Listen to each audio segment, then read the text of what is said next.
Hello student, তোমরা যারা ক্যালকাটা ইউনিভার্সিটির আন্ডারে সেকেন্ড সেমিস্টারের ছাত্রছাত্রী আছো এবং তোমাদের রাষ্ট্রবিজ্ঞান পাস কোর্সে এসএসসি পেপারটি আছে, তোমাদের জন্য আজকে ক্লাসটা খুবই গুরুত্বপূর্ণ। আজকে ক্লাসে তোমাদের 100% কমনযোগ্য সাজেশান নিয়ে আলোচনা করব। তোমরা যারা ইংলিশ ভার্সনের স্টুডেন্ট আছো তোমরাও আজকে ক্লাসটা দেখো, কারণ সাজেশানটা তোমরা ইংলিশেও পেয়ে যাবে এবং তোমাদের কোয়েশ্চেন প্যাটার্নটা বলে দেবো। দেখো, তোমাদের এই যে এসএসসি পেপারটা পরীক্ষা হবে পলিটিক্যাল সায়েন্সের সেকেন্ড সেমিস্টারে জেনারেল স্টুডেন্টের জন্য, অর্থাৎ এমডিসি কোর্সের স্টুডেন্টের জন্য এটা সম্পূর্ণ কলেজে পরীক্ষা হবে। অর্থাৎ এটা কলেজ কোয়েশ্চেন পেপার তৈরি করবে, অর্থাৎ কলেজের স্যারেরা কোয়েশ্চেন পেপার তৈরি করবে, নিজস্ব কলেজে পরীক্ষা হবে এবং নিজস্ব কলেজের শিক্ষক শিক্ষিকারাই এটার কিন্তু খাতা চেক করবেন। এবং এটা 50 নম্বরের পরীক্ষা, সেক্ষেত্রে তোমাদের দু ধরনের প্রশ্ন থাকবে। 2 নম্বরের প্রশ্ন থাকবে 5টা, সেখানে 5 দুগুণে কত হচ্ছে 10 হয়ে গেল। এবং 20 নম্বরের বড় প্রশ্ন থাকছে 2টো, সেখানে হচ্ছে 40। এইভাবে 50 নম্বর। এই যে 20 নম্বরের প্রশ্ন, একটা মডিউল 1 থেকে থাকবে, একটা মডিউল 2 থেকে থাকবে।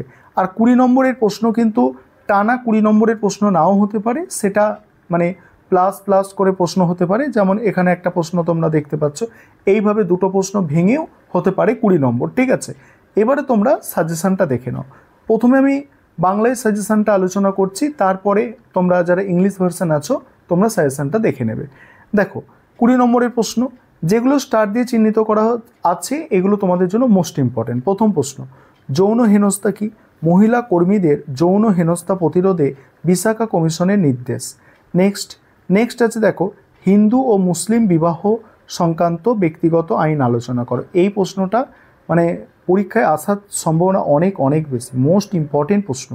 তারপরে দেখো, পণপ্রথা বিরোধী আইন সম্পর্কে আলোচনা করো। নেক্সট আছে সাইবার অপরাধ কি, ইহার প্রকারভেদ ও নিয়ন্ত্রণের উপায়। গ্রেপ্তারের প্রক্রিয়াটি বর্ণনা করো, পরের প্রশ্ন। তারপরে জামিন কি, জামিনযোগ্য ও অজামিনযোগ্য অপরাধের মধ্যে পার্থক্য, এটাও মোস্ট ইম্পর্টেন্ট প্রশ্ন। আরেকটা বিষয় তোমাদের এখানে বলবো, তোমাদের জন্য এই পেপারে স্টাডি মেটেরিয়াল তৈরি করা হয়েছে। তোমরা যারা স্টাডি মেটেরিয়াল পারচেস করতে ইচ্ছুক আছো, নিচে স্ক্রিনে যে নম্বর দেখতে পাচ্ছ এই নম্বরে যোগাযোগ করে স্টাডি মেটেরিয়াল পারচেস করতে পারো। তারপরে দেখো পরের প্রশ্ন, টাডা ও পোটা সম্পর্কে একটি সংক্ষিপ্ত টিকা লেখো। মোস্ট ইম্পর্টেন্ট প্রশ্ন। পরের প্রশ্ন, জামিন কি, জামিন পাওয়ার পর কখন জামিন নাকচ হতে পারে। নেক্সট আছে দেখো, তল্লাশি পরোয়ানা কি, কেন ইস্যু করা হয়, ইহা ছাড়া কখন তল্লাশি চলে। তারপরে প্রশ্ন, উপভোক্তা অধিকার সম্পর্কিত আইন সম্পর্কে আলোচনা করো। উপভোক্তা সম্পর্কিত আইন। পরের প্রশ্ন, কেন্দ্রীয় তথ্য কমিশনের গঠন ও কার্যাবলী আলোচনা করো। তারপরের প্রশ্ন দেখো, ভারতের জাতীয় মানবাধিকার কমিশনের গঠন ও কার্যাবলী লেখো। পরের প্রশ্ন, ভারতের রাজ্য মানবাধিকার কমিশনের গঠন ও কার্যাবলী লেখো। তারপরে ভারতের সন্ত্রাসবাদ বিরোধী আইনগুলি সম্পর্কে আলোচনা করো। তারপর দেখো, এখানে দেখো ভারতের রাজ্য মানবাধিকার কমিশনের গঠন কার্যাবলী, এটা ডবল হয়ে গেছে, ঠিক আছে, এটা আর করতে হচ্ছে না। তারপর ক্রেতা বা উপভোক্তা সুরক্ষা আইনে ক্রেতা কীভাবে অভিযোগ জানাবে। লোক আদালতের গঠন কার্যাবলী। যৌন হেনস্থা কি, যৌন হেনস্থা সম্পর্কে আইন। এফআইআর লেখার পদ্ধতি, মোস্ট ইম্পর্টেন্ট।